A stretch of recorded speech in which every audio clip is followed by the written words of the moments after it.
different from the others. He won't be haunted by his memory. I need that first memory.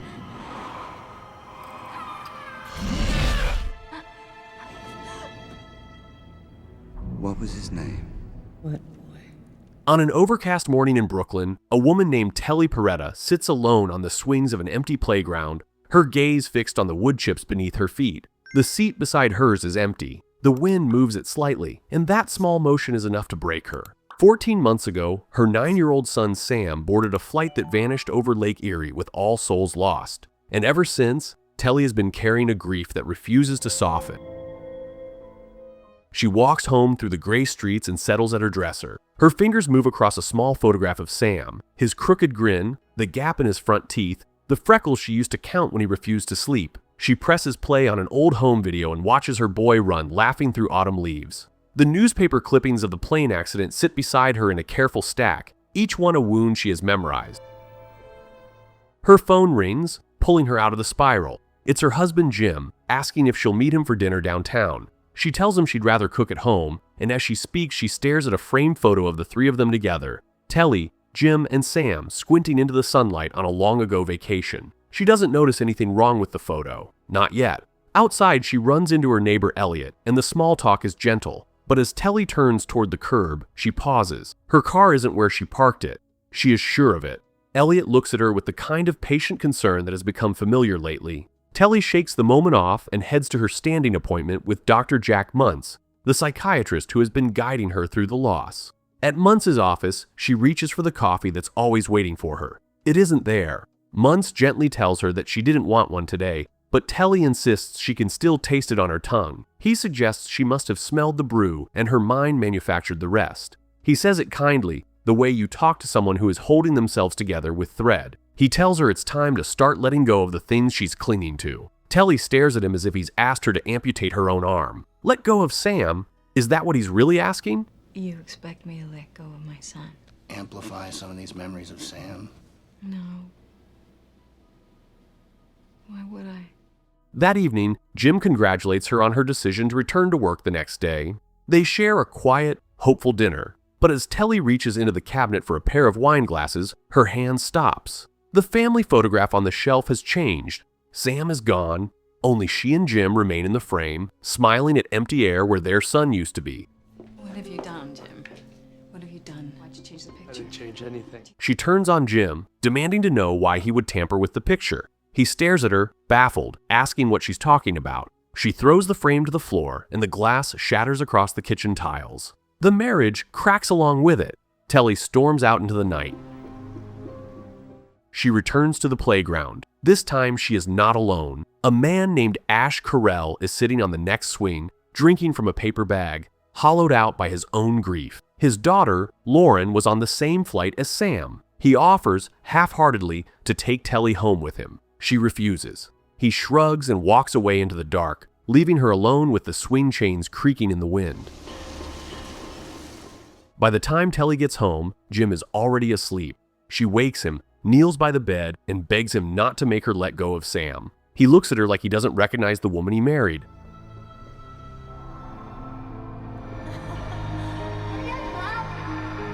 There's your plane. The next day at work, she opens her wallet and stares at a strip of photo booth pictures. Telly and Sam pressed cheek to cheek, pulling faces. He was real. She knows he was real. Isn't there anything that won't be taken from her?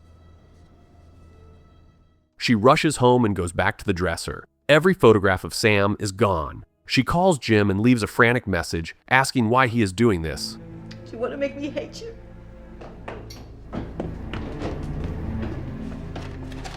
She tries the home video, white noise, just static where her son used to laugh. She breaks down on the carpet.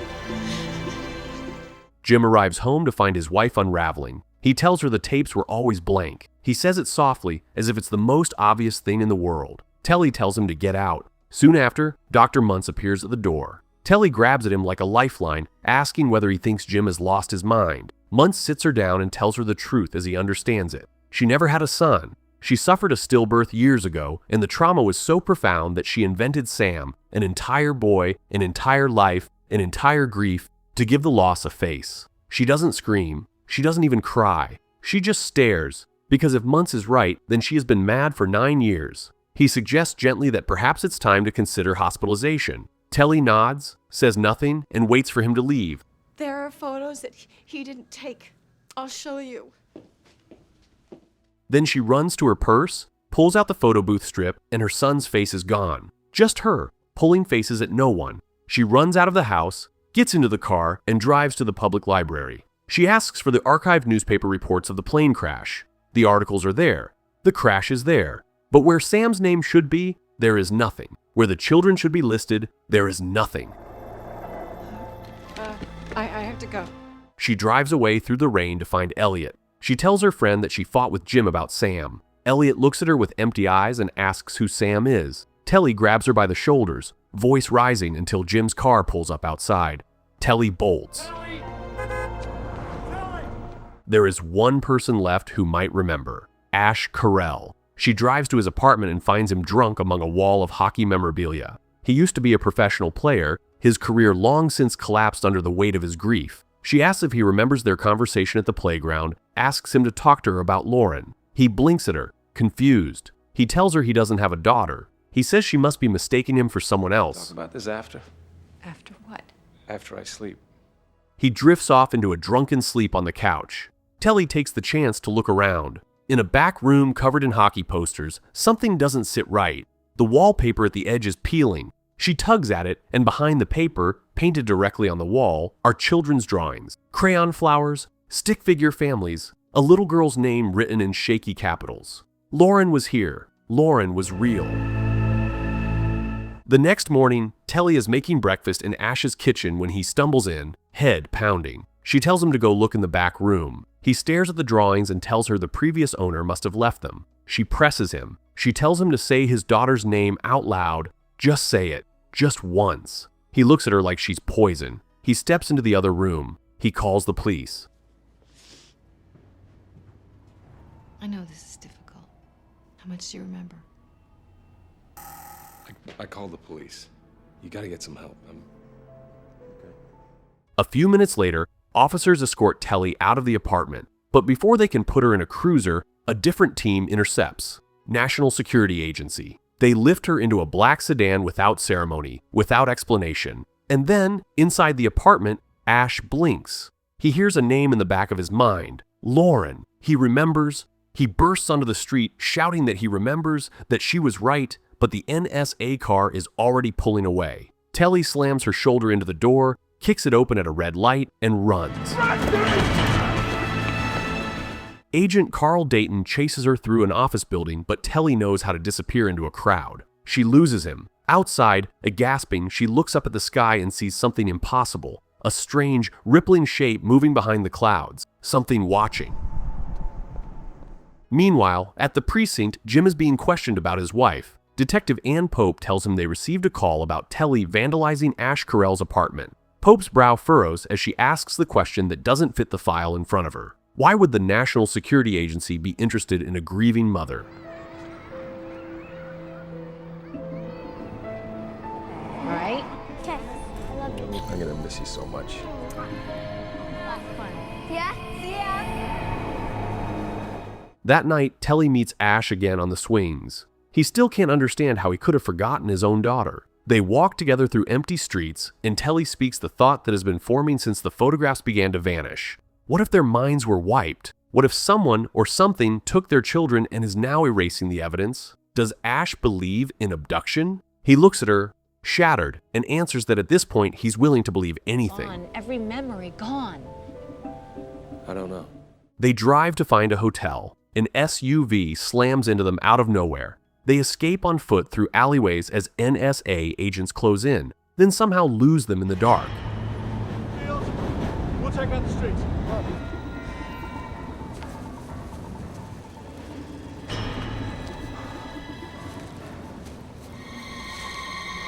Dallas, come in. Go for Dallas. What's your 20? They check into a motel and Telly calls Dr. Muntz, telling him about Ash, asking him to believe her. Muntz wants to know where she is. She refuses to tell him. She just needs him to believe. Tell me where you are. I'll leave right away. You need help. I need you to start believing me. Ash returns from a corner store with snacks and a bottle. As Telly tries to sleep, he asks the question that's been gnawing at him. Why was she able to remember when he couldn't? Why did the erasure fail on her? But what she doesn't realize is that this question is the one the watchers are asking too. I don't know. I mean, the kids are dead. It's not like we're gonna go look for them. The next morning, she wakes Ash with a new conviction. Their children are alive. They have to be. Why else would anyone bother making them forget?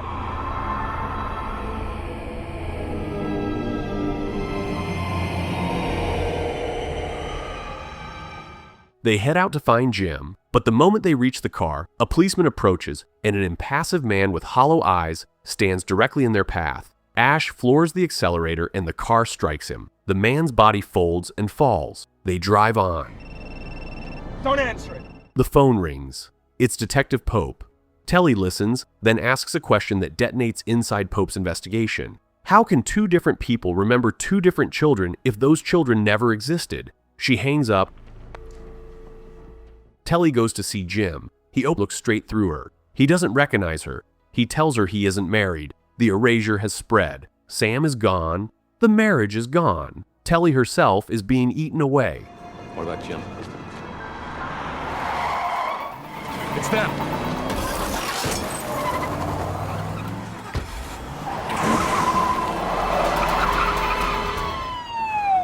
We gotta get out of here. Know someplace far enough.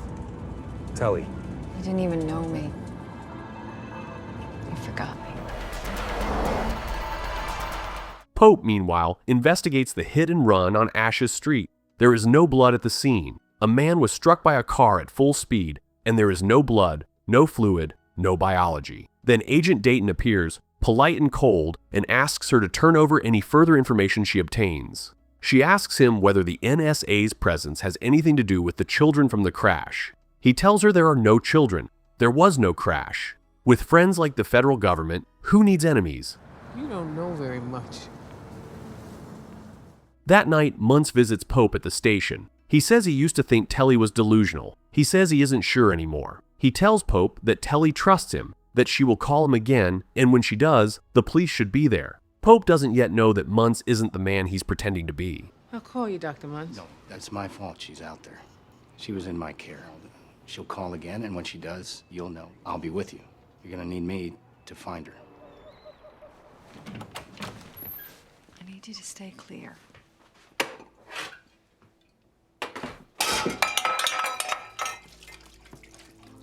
Not doing this for you, you know. I know. You know everything, right? I don't know how to get my son back. We'll figure something out.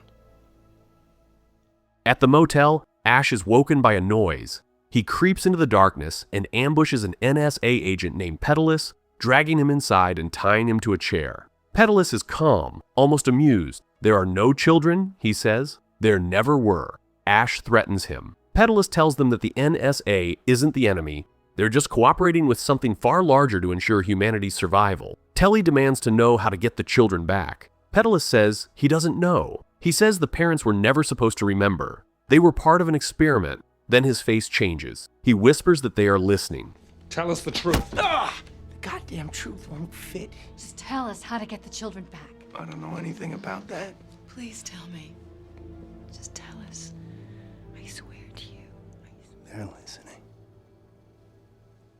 The motel cabin explodes outward in a soundless rush.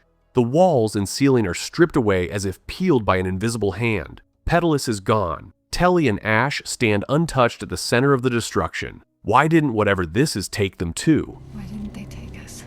I don't know. The next day, Pope and Muntz arrive at the wreckage. Telly has left a message at the scene telling Pope that the children have been abducted. They find Pedalus's NSA badge. Witnesses describe Telly and Ash running. Why?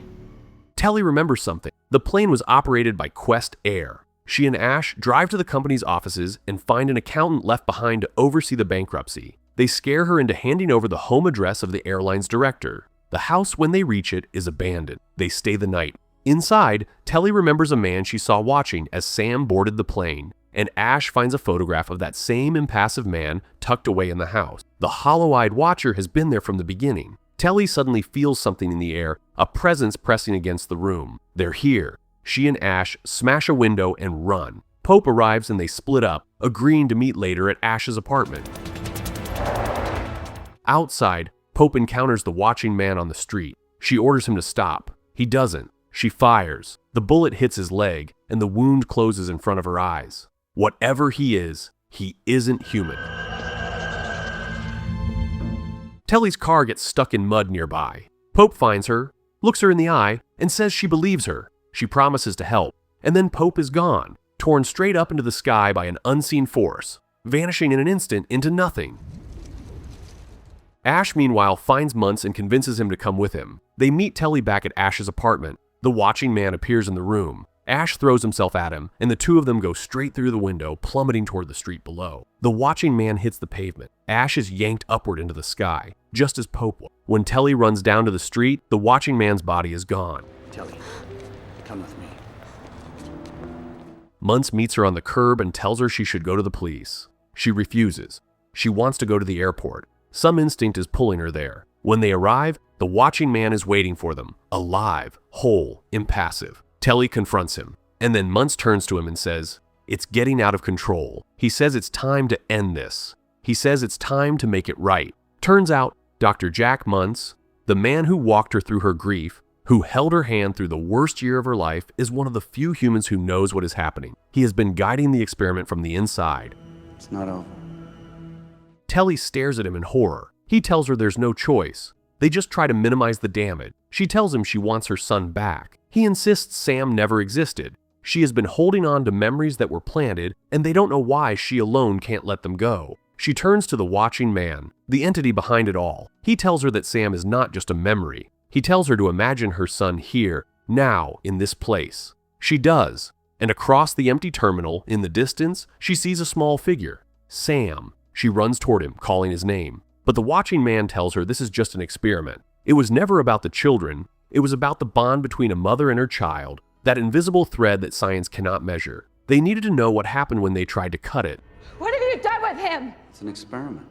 He tells her she must forget Sam, or the experiment fails. She refuses. Glass shatters around her. He lifts her by the throat and tells her she is different from the others. He demands she give him the first memory she ever had of Sam. There is a flash. He drops her to the ground. He asks her what the boy's name was. Telly looks up at him and answers, "What boy?" What was his name? What boy? She gets to her feet. The watching man begins to walk away. And then, somewhere deep inside her, the memory returns. Being pregnant, holding her newborn, her son, Sam. She shouts after the entity that she has a son and his name is Sam. The watching man stops. Voices whisper around him. He says he needs more time. And then he is gone, pulled into the sky like all the others. I need more time. Telly returns home through the quiet streets, calling her son's name into empty rooms. She walks back to the playground where this all began. She calls for him again, and then, from across the grass, a small figure appears, running toward her with that crooked grin, that gap-toothed smile. Sam. He folds into her arms and she kisses the top of his head. Lauren is there too, playing on the slide as if she'd never been gone. On the next swing over, Ash sits with the sun on his face. He looks up at Telly and says hi, gentle and uncertain, like someone who has just woken from a long dream. He doesn't remember the last few days. He doesn't need to. His daughter is here. Her son is here. The bond they fought for held, and somewhere, far above the clouds, the things that tried to break it have retreated to study what they could not understand.